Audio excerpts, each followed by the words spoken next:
भारत माता की जय। भारत माता की जय। भारत माता की जय।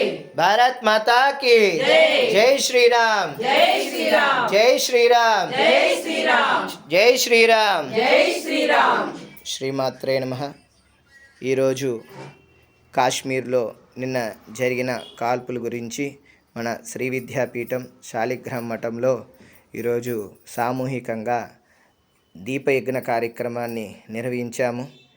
ఈ కాల్పుల్లో ఎవరైతే ప్రాణాలు వదిలారో వారికి వైకుంఠ ప్రాప్తి అలాగే కైలాస ప్రాప్తి కలగాలని యొక్క సత్సంకల్పంతో మన విద్యాపీఠంలో ఈరోజు సామూహికంగా ఈ దీపోత్సవము అలాగే మౌనాన్ని పాటించడం జరిగింది.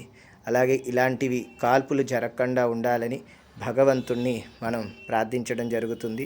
అందరికి కూడా ఈరోజు ఇలాంటి ఘటన జరగటం చాలా బాధాకరమైన విషయము. ఈ విషయాన్ని అందరం కూడా మనం ఖండించాలి.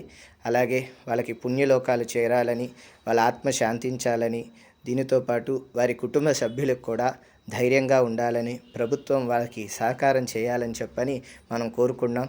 ఇప్పుడన్నా హిందువులు మేలుకొని ఐక్యమత్యతో ఉండి మన సనాతన హిందూ ధర్మం ఏంటో చూపించాలి. మనం ఎక్కడో చేతులు కట్టుకోనో గాజులు వేసుకునో లోపల కూర్చుంటే సరిపోదు. మన ధర్మం కోసం మనం పోరాడాలి. ఎంత దౌర్భాగ్య స్థితి అంటే వాళ్ళు కాల్పులు జరిపేటప్పుడు కూడా వాళ్ళ ఐడి కార్డులు చూసి మీరు హిందువులా కాదా, మీరు ముస్లిమ్సా కాదా, మీరు ఏ మతానికి సంబంధించిన వాళ్ళని తెలుసుకొని వాళ్ళు హిందువులని తెలుసుకొని కాల్చడం జరిగింది. ఇలాంటి దుస్థితి రావటం అంటే చాలా ఇలాంటి పరిస్థితులు రాకుండా చూడాలని ఆ పరమేశ్వరుని, ఆ జగన్మాతని మనం ప్రార్థిద్దాం.